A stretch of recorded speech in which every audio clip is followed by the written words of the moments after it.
Welcome to another weekly analysis behind the news. Last week we raised a general alarm on the overall quality of Trump's picks for his administration. This week we'll take a look at his pick for EPA head. The Hill's headline on this is Trump taps Oklahoma Attorney General to lead EPA. The article opens with President-elect Donald Trump plans to nominate Scott Pruitt, the Republican Attorney General of Oklahoma and a frequent legal adversary to President Obama, to lead the Environmental Protection Agency, a transition official told The Hill.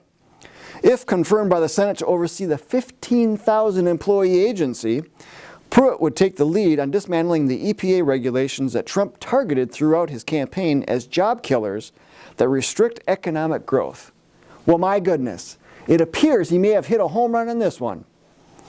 And the New American reports Pruitt was a leader in state litigation against Obama's climate rule for power plants, and he has also challenged the president's water regulations and standards for ground-level ozone pollution, haze, and methane.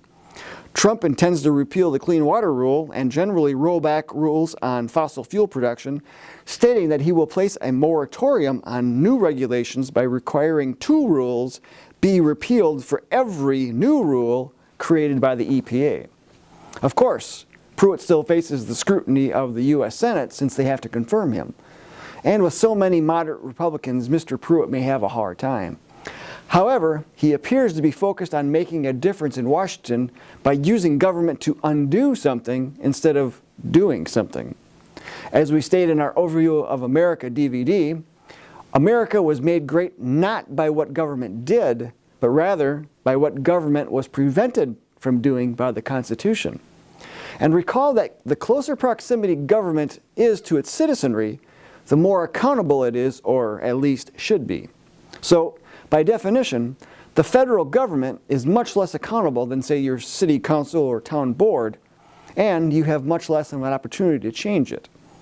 However, by electing and appointing those who understand that government has prescribed limitations and have the mindset that power corrupts and absolute power corrupts absolutely, we have a chance at getting the federal government back inside its constitutional limitations.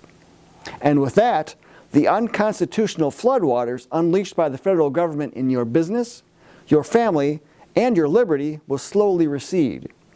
As this happens, you will see where big government advocates in both parties raise huge concerns. They'll complain about the lack of industry oversight and the deleterious faux impact on the environment, but their real concern will be losing unconstitutional control of areas they never should have been in the first place. And along with that, loss of billions of dollars to fund their heinous plans of industry takeover as part of the Agenda 21 and 2030 plan to regulate many areas of your life. We hope that many more of these appointments by Trump are based on government undoing something. Will Ben Carson do something similar as the head of the Department of Housing and Urban Development? Again, an unconstitutional agency. We hope that he works to dismantle it over time. Now, obviously, you cannot just flip a switch and turn it off. There are millions of people affected by it, so care must be given to gradually phase it out. We're not going to hold our breath, but we will express guarded optimism. And we're told that with the 4,000 positions to fill in his administration, Trump's team is taking the initiative to contact some very solid conservative organizations and colleges across the country in search of potential government employees. If this is accurate, then that's a plus in the Trump column. As we alluded to earlier, worldview is important, and sharing the view that government is not the solution, rather an impediment, may open many doors that constitutionalists have been knocking upon for decades. The New American reports on some of Trump's meetings with others that do not share this worldview, including the grandfather of globalism, Henry Kissinger. Now it writes, Kissinger favors everything Trump campaigned against and against everything Trump campaigned for. For instance, Trump has promised to stop the Trans-Pacific Partnership and negotiate trade deals which favor American interests. TPP is the poison fruit that hangs from the branches of the poison tree of previous trade agreements, such as NAFTA. Kissinger famously said that NAFTA represents the most creative step toward a new world order taken by any group of countries since the end of the Cold War, and that it is not a conventional trade agreement but the architecture of a new international system. Telegraphing the plans of the insiders to use NAFTA as a launching pad for bigger and broader agreements, such as TPP, Kissinger said at the time of the passage of NAFTA that it was the first step toward an even larger vision of a free trade zone for the entire Western Hemisphere. Stopping TPP is necessary, but it is not enough. NAFTA must be dismantled, and the ground from which it sprang upon must be plowed under so that no root of this poison tree remains to spring up again later. The ground is internationalism, and Henry Kissinger is one of its chief gardeners. Now, according to the article, this is the third such meeting. It's no doubt that Trump was getting foreign policy advice from Mr. Kissinger. Our advice is to do the opposite of whatever he tells Trump. It's obvious that globalists are not sitting out this administration. They are finding their way in, and we will need to be vigilant to block any gains they hope to make. With the upcoming announcement of ExxonMobil CEO Rex Tillerson as Secretary of State, the cabinet is getting to be a billionaires club, which is nice that it's not the professional politicians club, but he has given at least one presentation to the CFR, and ExxonMobil is a corporate member founder of the Council on Foreign Relations. So the globalists definitely are making inroads, but the election results prove that many Americans are seeing the problem. We will just need to get in front of them with the solution. We'll watch this closely, so stay tuned for more. So how's that recount coming? It appears Trump picked up additional votes in Wisconsin. A federal judge essentially killed it in Michigan, and federal rulings are being awaited in Pennsylvania.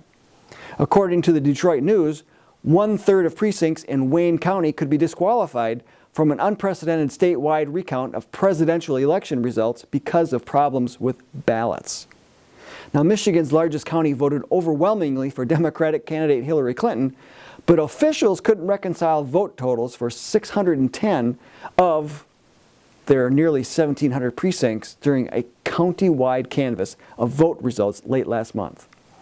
Many of those are in heavily Democratic Detroit, where the number of ballots and precinct poll books did not match those of voting machine printout reports in 59% of precincts. So in other words, nothing to see here, folks. Let's move right along. It appears Jill Stein uncovered voting irregularities on the opposite side of the aisle that she was hoping. The lesson here is never underestimate the power of emotional fundraising. The real winner here is the Green Party, who will use this to build a larger foundation for future fundraising. And the real losers in all this are those Democrats who end up on this list because they gave money in hopes that their cherished Clinton would resurface and somehow manage to slither into the White House. You can bet we haven't heard the last of the Clintons. The Democratic operatives are regrouping and gearing up for 2018 and 2020. How about you? How involved are you in your local area in educating others on these important issues, on recruiting political candidates who obey the Constitution, and preparing to create opportunities where they may not exist? It's time to do so. It's time to join the John Birch Society. So visit jbs.org for more information. And be sure to like and share this video with family and friends. Sign up for our e-newsletters and subscribe to our social media channels. Until next week, we'll see you then.